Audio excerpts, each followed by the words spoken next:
Good evening. It is Thursday, November 4th, 2021, and coming to you live from the Lonely Tree Media Studios in Yakima, Washington. This is the Best Lamm Sports Show.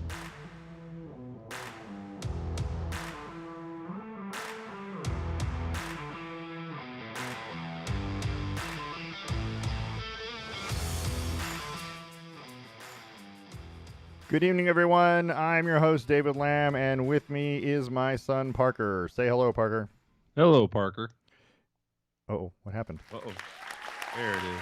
The applause sign didn't go off, and then the studio audience didn't know what to do with that. They've Sounds got all right. The little applause sign has to go off. They were waiting for the other music to end. They were. That's true. It's a knowledgeable. They're being respectful of the house band. No, it's a knowledgeable fan base. That's all I can say, and they know what's going on. And I just realized when we started that I didn't have my little script out in front of me. You don't need a script. Yeah, well, you say that, but but if you're listening to this show, sometimes I need a script, and so now I can't get anything to pop up. Because of Windows 11, we have a Windows 11 defugly because that changed the entire world now, and I don't know what's what with anything. I'm trying, folks. I'm trying. All right. So anyway. A lot of stuff to talk about today. Formula One is back this week in Mexico, right? We'll check out on the Blazers and their early NBA season, let's call them struggles at this point. That's fair. The Timbers, they're getting ready for the playoffs. We're going to talk about the Oregon Ducks and their big win over Colorado, and then an even bigger win in the polls. There's some big doings in the NFL that we're going to talk about, right? Big doings. Good phrasing. Big doings. That's the best way I could phrase it. But as always, the first part of the show is brought to you by The Range in Yakima. The Range is Central Washington's premier indoor shooting destination at 34,000 square feet. The Range is an all-inclusive facility offering firearm training, retail sales and supplies, full gunsmithing and repairs, custom builds, and Cerakote services, all under one roof at The Range, open Tuesday through Saturday from 10 to 7, Sunday 11 to 5. Go see our friends at The Range, 1701 Garrettson Lane in Yakima. The phone number is 509-571-1449. Make sure you mention the Best Lamm Sports Show. The Range, educate, equip, and empower. First thing we're going to talk about, though, is that there was a World Series. Yeah, it happened. It happened. People were there, allegedly. There was fans, and even people that I know were in Atlanta at the game. Nice. I know, right? People that I actually know personally. You ever known anybody personally that went to a World Series game? Yes. Oh, well, never mind. It's not a big deal then. Yes. I knew a couple people. We'll call them loose affiliations. With a couple people who were at the Cubs World Series. They are friend adjacent. Is that what you're saying? Yes, that's right. Proximity friends. So the Atlanta Braves won Game 6 in Houston 7-0 on Tuesday night to clinch their fourth World Series title in franchise history and their first since 1995. Their 88-73 regular season record, by the way, is the second worst of any World Series winner in modern history.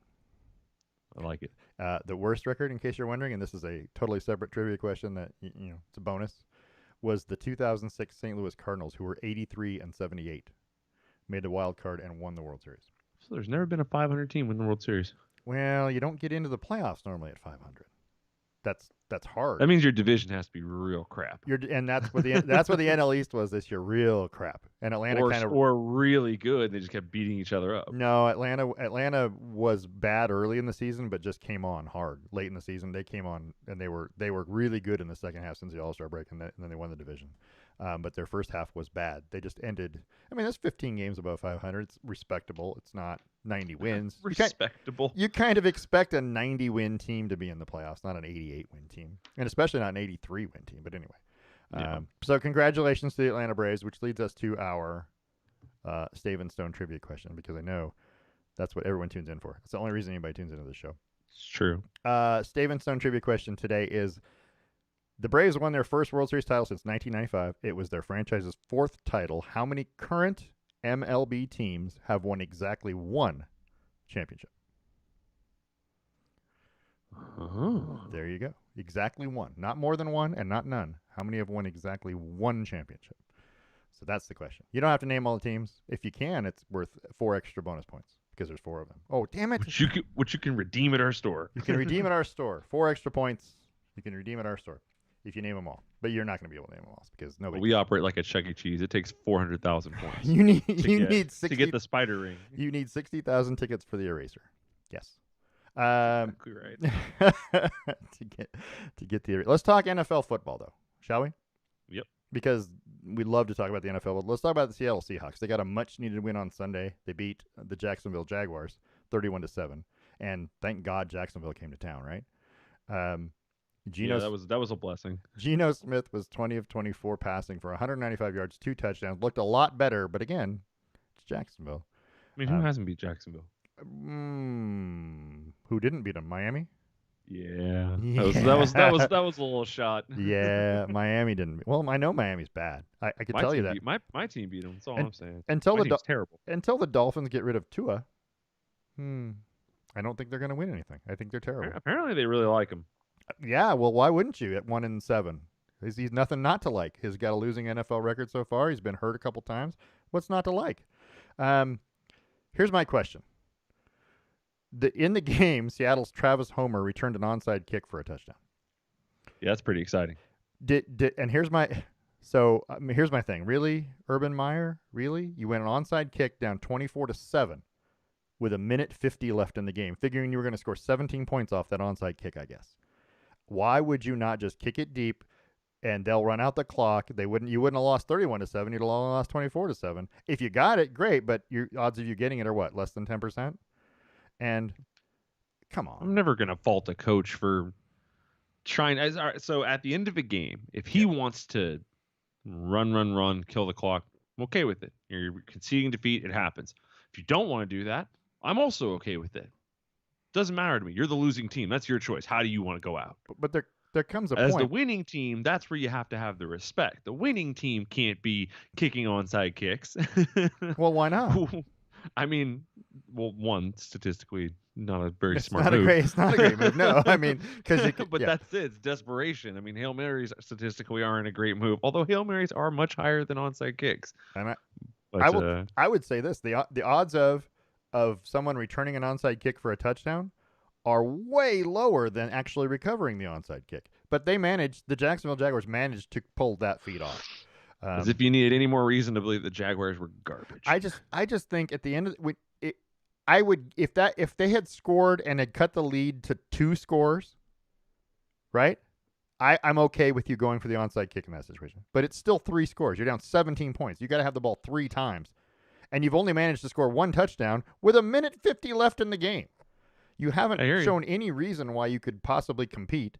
And what you did was give up a touchdown by trying an onside kick, which is dumb. I think it just, I don't like it. I get what you're saying. Compete until the end. I understand. It's what you tell all your players. I do, however, love the Nature Boy Ric Flair costume that was at the Seattle Seahawks game. Yeah, it's overplayed. That guy, but he gets bonus points. It was a good one. I mean, there's not a lot of costumes that really surprise me anymore. No. Although the Power Rangers at the Duck game was pretty cool because they got all 5. Yeah, I mean that's awesome. Normally, like 1 or 2 dudes shows up and all 5 showed up. It would have been better had they had some of the little baddies too to go. The little guys they fight. Anyway, what's the little guy with the like cylinder shape or with the like spaceship shaped head? I don't remember. Yeah, right. Him, Gordon or something. The one like who that? gives them all the orders from.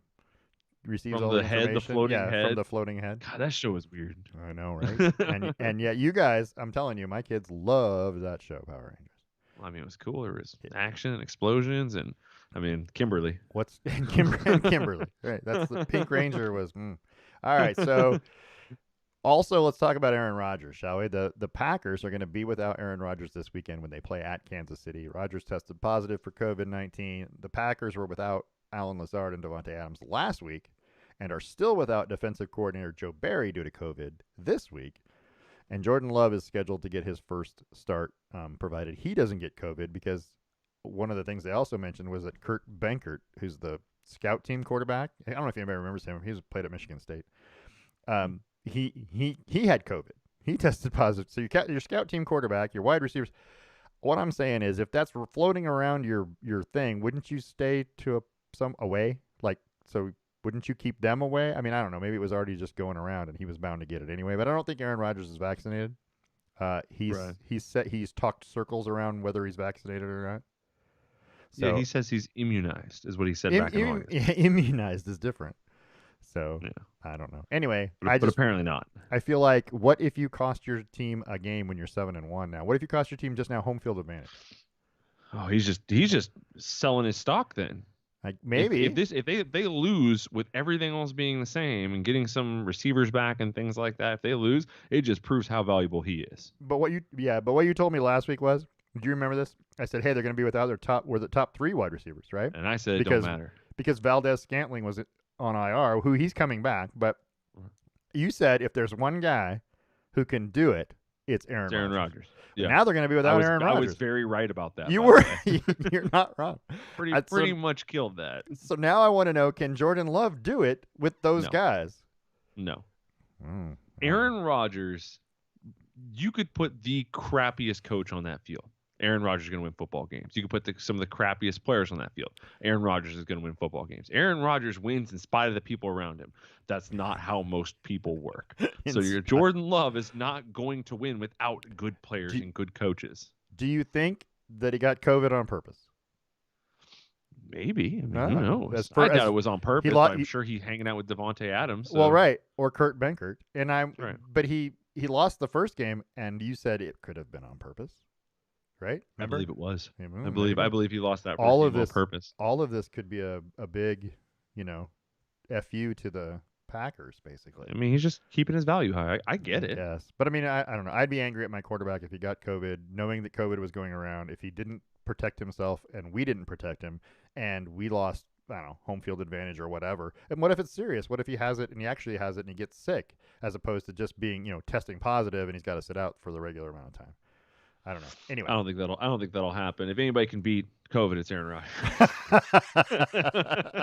Aaron Rodgers can beat it with a weak immune system, with or without wide receivers. He can still do it.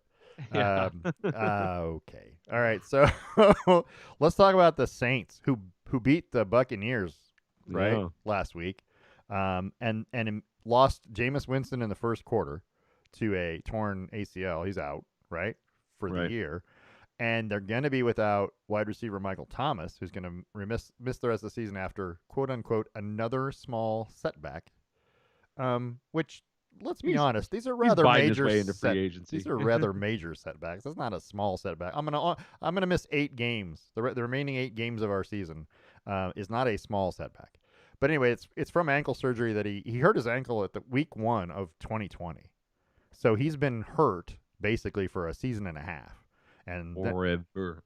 Now there's a complication. It's going to put him out the rest of the year. I don't know. Trevor Siemian looked serviceable, if not good, against Tampa Bay, I thought. Can they win that division? Someone who has firsthand Trevor Siemian knowledge, watching him pilot my Broncos. I liked him. I always liked him. I have been a firm believer that the problem with our team has been coaching. I've been saying it now for years that Vic Fangio ain't the guy. He's ruining good quarterbacks. Trevor Siemian being one of those people. I liked him. I liked his pocket presence. I liked it. He put him in terrible situations. He'd run the ball on first and second down. Next thing you know, it'd be 3rd and 15. And you're trying to force he was a rookie at the time. We're trying to force a rookie to stay in the pocket long enough to players to develop 15 yards downfield. And also this was when the Chiefs started their little rise to prominence. So they were just destroying us constantly. It was bad, but he came out in this game. Guess what? He's got a good line. He's got some decent receivers. He's got a fantastic running back to throw the ball to and another fantastic running back to plow through the line. Yeah. And it worked.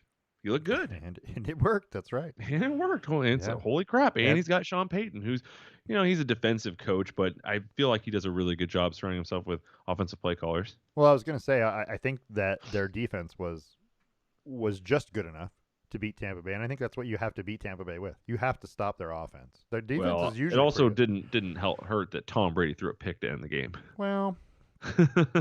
Yeah, and that's the best way to say it. Tom Brady threw a pick. They didn't pick off Tom Brady. It was a bad throw. And the question I had, I don't know, we talked about it. The question I have is, did Tom Brady shake hands with Trevor Siemian after the game? Because he is a notoriously poor sport when he loses a football game. Just I FYI. don't know if Tom Brady knows who Trevor Siemian is. I mean, they have to have gone to the quarterback club luncheon or something, right?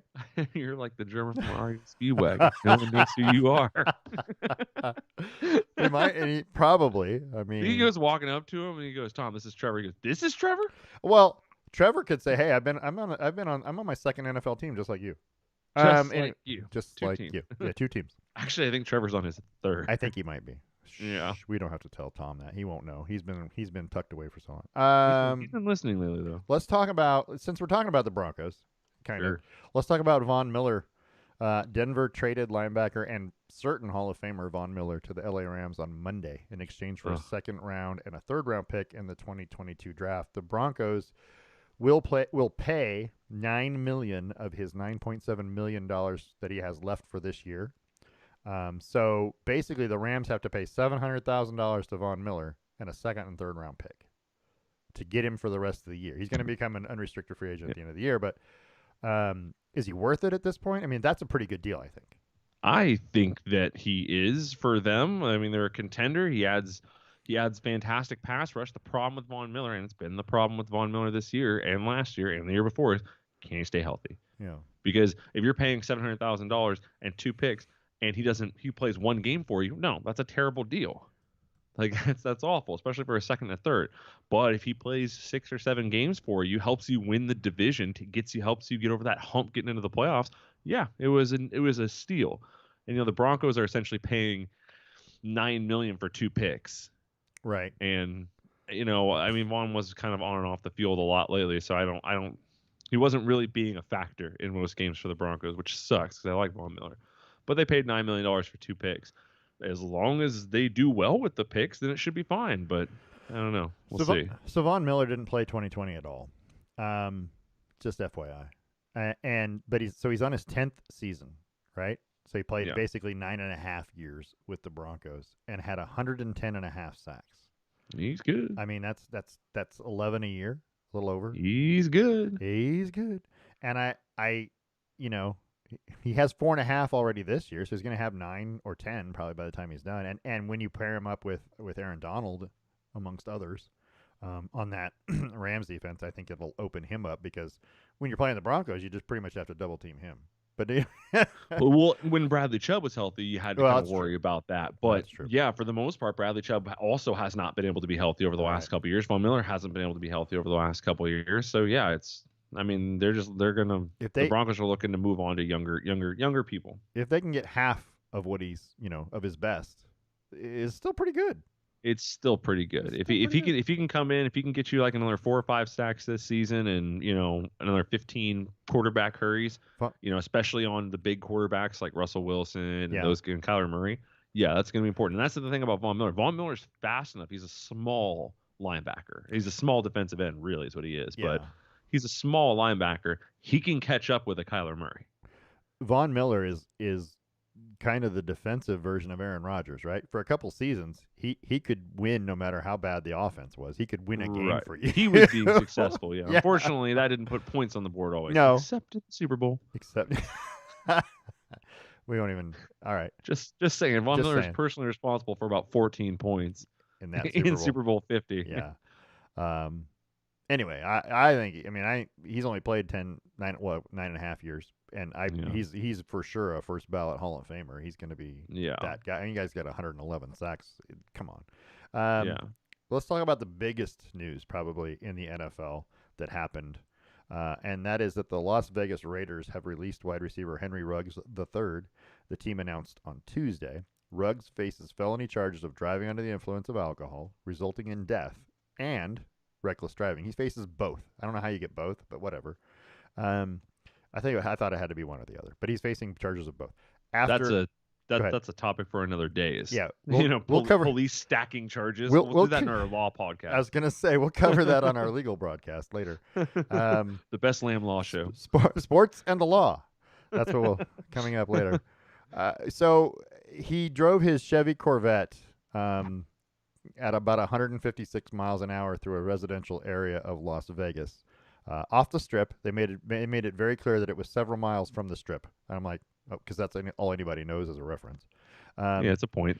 So he slammed into the rear of a Toyota Rav4 in the residential area at 3:39 in the morning Tuesday morning, causing the Rav4 to catch fire, and it killed the driver and her dog. Um, I, if he's convicted of DUI, it's a mandatory jail sentence in Nevada, 2 to 20 years.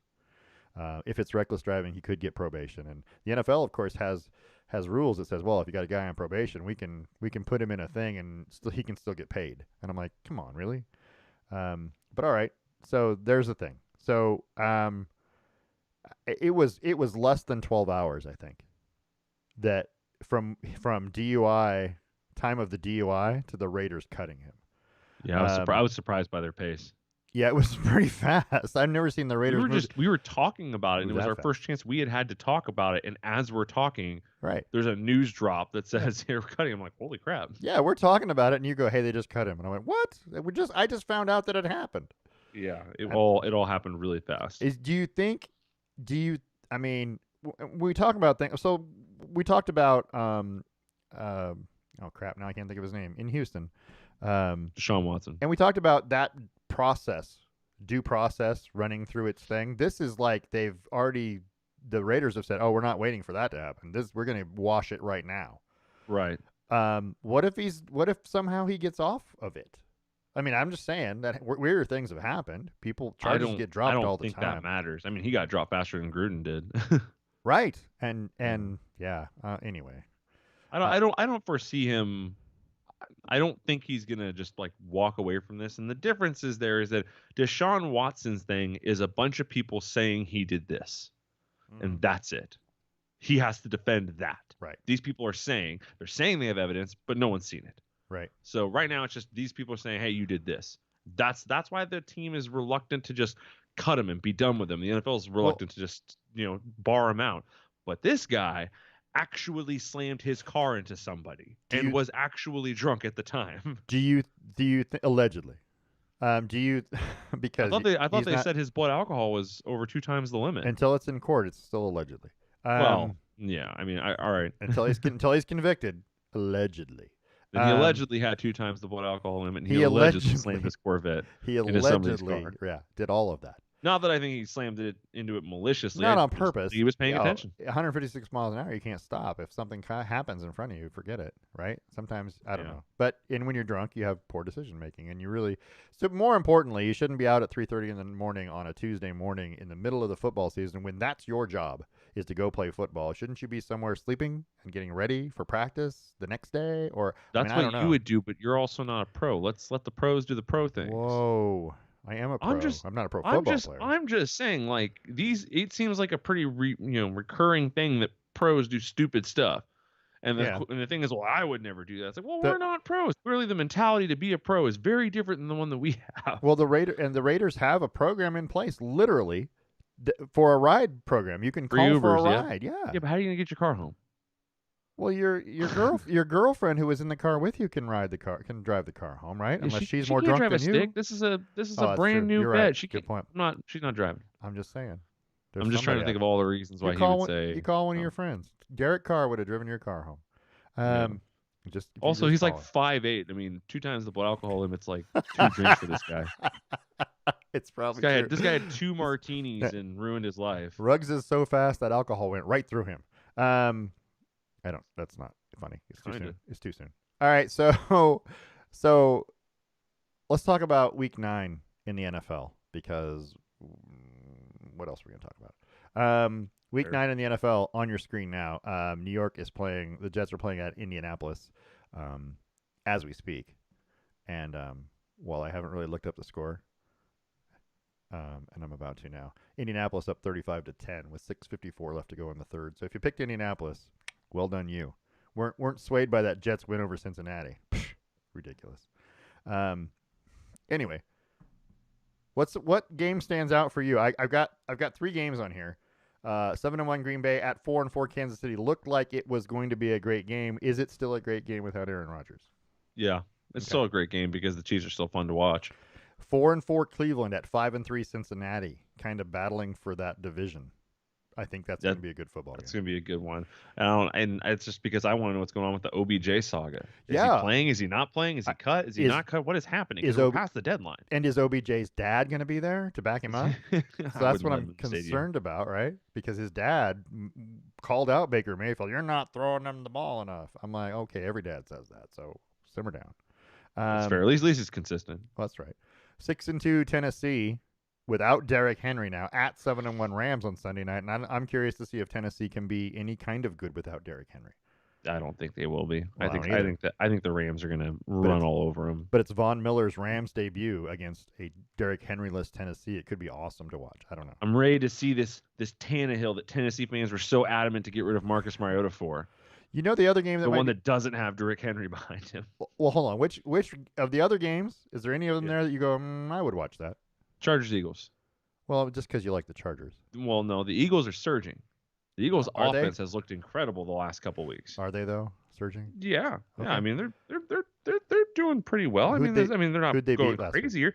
Last week they beat the Lions, but they scored 44 points. Scoring the 44 points in the league is pretty good. Okay. They're kind of figuring out their offense a little bit. All The right. Lions are the only team with a worse record than Jacksonville. Just FYI. That Yeah. had to be said. Yeah. Either way, they're Okay. kind of figuring out their offense a little bit, and It at could the be good. same time, the Chargers seem like they're stepping back. Okay. So it's kind of a level it's kind of like they're falling to the same level, and I want to see how that plays out. I'm kind of looking forward on my end to the Chicago Pittsburgh Monday night game. Because I don't know any. I mean, this is going to be an interesting game. Both teams, Pittsburgh's 5-3, and Chicago's 4-4. It could be one of those really, really important football games for both teams, and they're both about the same kind of. I kind of put them right in the middle of the pack with everyone else, so it might be fun to watch. I don't know. Ben Roethlisberger, Yeah, Justin Fields. I'd be very curious to see how many points the Bears are going to let up and ruin my fantasy week again. You got their defense, do you? Yeah, and they were doing great for like the first 4 weeks. Since then, Right. not so much. I mean, and I thought that and this was the big thing. I remember last year when the season started, they literally had Rams, Bears. Like it was a gigantic. I don't know if it was a Monday night game or whatever, but it was like week 1, and it was like, oh my gosh, it's Khalil Mack and it's Aaron Donald, and it's going to be a defensive showdown. And I don't think it was. I don't think it was. But I can't. The Bears. Nobody talks about the Bears like that anymore. I don't hear that. Like, I their haven't really defense heard is- about Khalil Mack all season. Right. And I don't Khalil even. Mack is maybe- fading into obscurity on that team, and he's probably still going to blame it on the Raiders. Maybe he's not playing, and we don't know. I'm just saying he could be hurt for all I know. He could have gotten hurt. I in mean, that Jameis he's got Winston thing. 6 sacks this season, Oh, we'll see. so he's not playing terribly. No. You know, he just He's on pace to get 12 then.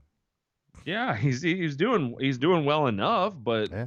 I mean, 5 of those were against Justin or Hurts in like Oh, the yeah, second Jalen game of the Hurts, season yeah. when he got sacked 9 times or whatever it was. Yeah, that was fun. That was not for him. So there's most of his sacks right there. Okay. So anyway, that's you're looking at it right there. That's the NFL schedule for Week 9. Thanks to ESPN for that. So let's talk about Formula One real quick. Max Verstappen will take a 12-point lead over Lewis Hamilton to Mexico for the Formula One Mexican GP this weekend. That race is Sunday at 11 a.m. on ABC if you want to watch it. It's one of only 2 times this year you'll get to see one in real time, so to speak, unless you're up at 3 in the morning. Well, that's not true. They got a Brazilian Grand Prix next, and I think that's Eastern time or a little bit later. But anyway, Sergio Perez, Max Verstappen's teammate at Red Bull, will be racing in front of a home crowd in that race, and it'll be interesting to see if he happens to jet out to a lead. And he's finished 3rd in the last 2, by the way. If he happens to jet out into a lead or something, will they let him win? Because This is a thing I don't understand. Is every time they talk about people like, Yeah. oh, he's playing in front of his home crowd. Now we're talking about him in the lead. Have we talked about him in the lead really all season?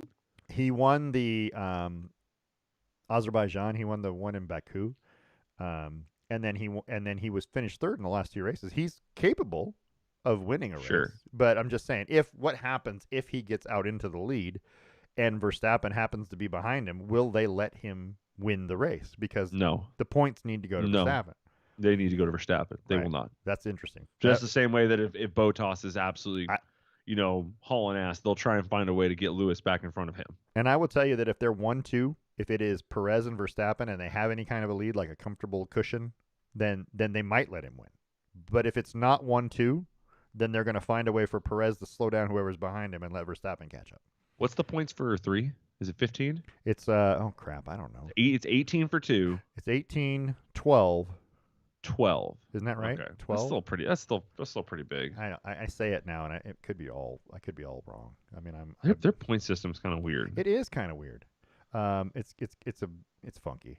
Let me see if I can figure All it out. right, 18 points. It's 15. 15 It's for 15. 15 for 18, third place, 15, 12 for fourth, 12. 10. That's what it is. Yeah, 15, 12, 10, 8, 6, 4, 2, 1. Right. So 15 points. So that would only give Max Verstappen 3 extra points on Lewis Hamilton. If Lewis Hamilton gets fastest lap, it'll be 2 extra points. Sure. They're not going to do that. Anyway, Sergio Perez will not win this race unless he just disobeys Red Bull. Well, I mean, if he jumps out, something happens. But I mean, I'm just saying. Yes, if other people crash or whatever, yeah, I mean that's entirely possible. But if Sergio's 1 and Max is 2, Max is going to win this race. Yeah. Or he's going to disobey him, one of the two. Which is a shame. But that's just kind of how it works. When you're the number 2 driver. Sure. Anyway, there are 5 races left on the F1 schedule this season, so time's running out. If Verstappen were to win this race, he's going to pick up at least 3 points, if not more. Well, I mean, it could be 2, I guess. But anyway, he's going to pick up more points, and it's going to get harder and harder for Lewis Hamilton. Lewis Hamilton needs to win if he's going to be in this race. At least one of the next couple he has to win. So, anyway, it's going to be exciting. I like it. I'm looking forward to it. Hopefully, it'll be a little more interesting than the one in Austin from an excitement standpoint. It was an exciting Grand Prix, but if you weren't rooting for Verstappen or Hamilton, not so much. I mean, that little Ferrari mix-up early in there was kind of fun to watch, but that's it. I'd say, but there's a bunch of dudes fighting for 4th, 5th, and 6th. Right. Yeah. Outside of that, it was pretty boring. Fun. All right, so we reached the halfway point in the show. The second half of the show is brought to you by Boss Kitty Hand-Dyed Yarns. Be sure to tune in to BossKittyLive.com.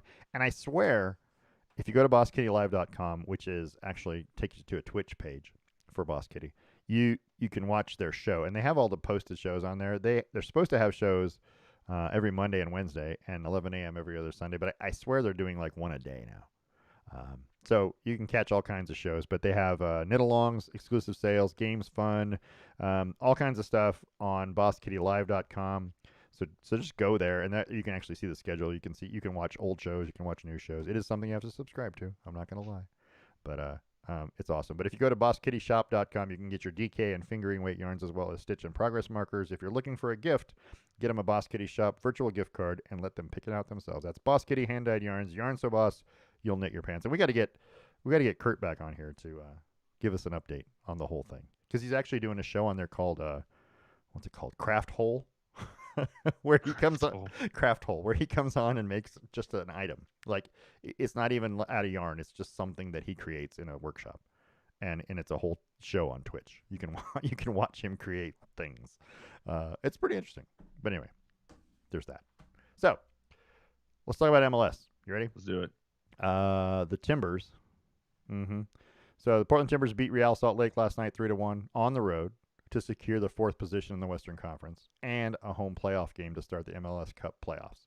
Sebastian Blanco scored on a pair of first half goals as the Timbers' victory kept Real Salt Lake from clinching a playoff spot, and it ruined Kyle Beckerman night. More importantly, which poor Kyle Beckerman night. I mean, right? Kyle Beckerman had his own night in Utah, and ruined by the Timbers. Portland finishes out the regular season on Sunday versus Austin FC at home, and then the MLS playoffs will start.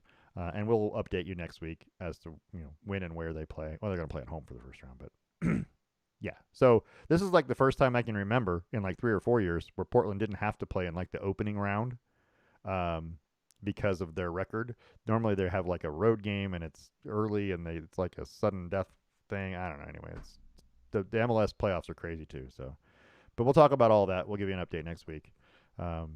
Timbers went through a little lull there. They lost 3 in a row before they beat San Jose and Real Salt Lake recently. So got hot when it matters. Because they were hot. They won they were unbeaten in 9 straight, and then they lost 3 straight, and now they're back. So hopefully they're on a roll. They're actually the best. They have the best record points wise in the second half of the MLS season. So there you go. There's your Portland Timbers. So anyway, yeah, if you got a chance, go out on Sunday and watch them play Austin FC. They're in Portland at Providence Park. So let's talk about the Kraken because everybody loves the Kraken. I do love the Kraken uniforms. Tell me those don't look good. They look really good. The Yeah. S is almost a little too big, Uh, but I dig it. I think it's supposed to just be more Kraken-like. I Um, suppose so. yeah. Did you see the It guy in the crowd Yep. at the? I love Halloween area games. Anything that's near Halloween because you don't know, like you said, you're going to get all kinds of costumes like Power Rangers. But anyway, I love the fact because people are scared of clowns. I think it's a weird thing. I'm not, but there are people that are physically afraid of clowns. I And when wonder you if somebody was afraid of clowns if they went and told like guest services like, hey, there's a right, guy here dressed as a clown I can't do and that. I can't be comfortable. Like I'm freaking out. Isn't that Can weird? can you get him to change? Do you feel like, I mean, I feel like that's a thing. I feel like that probably did happen. I don't know. The Kraken are 3-6-1 now and are at the bottom of the Pacific Division, and that's where the Kraken should be, at the bottom. In the Western Conference, it was too soon for that. I don't know. The Kraken lost 3-1 to the Rangers on Halloween, and then 5-2 to Edmonton on Sunday. Jared McCann leads the team with 7 points. He has 3 goals and 4 assists. Brandon Tanev leads the team with 6 goals. He has no assists. As a reference point, just so everyone knows that, McCann is 79th in the NHL in points scored, and he's the leading scorer on their team. The leader is Leon Draisaitl of Edmonton. He has 20 points. Ooh. So, I mean, yeah, it's you're not what's the term I'm looking for? Close to anything. Yeah, well, most there's a couple individuals who are really good, but for the most part, it's like everyone else kind of is in a similar boat. I mean, you're not that far off of anybody. Like you're No, not that as a close, but you're team, not that far off. As a team, that's right? the question is, as a team, how are your goals scored? Like how far down the list are you in terms of goals as a team Yeah. or assists as a team? So I'm just letting you know that your leading scorer is 20 or 79th in the league. So that's pretty far down there. So, but they're playing the Buffalo Sabres right now at home at Climate Pledge Arena, and they're leading 1-0 with 3:46 to go in the first. That's on ESPN Plus if you want to watch it, if you have the subscription, because everything costs money. Um, anyway, we'll cover more. We'll cover more Kraken as we go. Now that baseball's done, we got a little extra time, right? Right. So, I mean, the Florida Panthers lead in goals with right. 41. Edmonton's second at 38.